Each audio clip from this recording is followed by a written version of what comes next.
খুবই মজাদার, খুব সহজে সুজির এই ভাপা পিঠাটা বানাতে পারবেন। 1 কাপ সুজিকে ভালো করে একটু ধুয়ে নিয়ে আর পানিটা সাদা হয়ে আসলে এভাবে পানিটা ফেলে দিয়ে ঝরিয়ে নেবেন। তার সাথে দিয়ে দিবেন 3টা ডিম। 3টা ডিমকে ভালো করে ফেটিয়ে আগে প্রথমে, তারপরে সুজিটার সাথে মিক্স করবেন।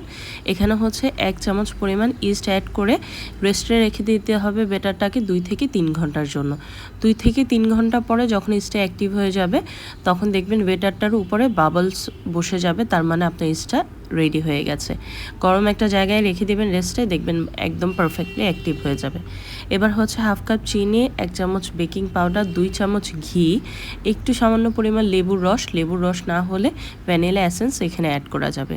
এরকম একটা ঘন ব্যাটার রেডি করে ছোট ছোট এই বাটিগুলোতে ঘি বা অয়েল ব্রাশ করতে পারেন।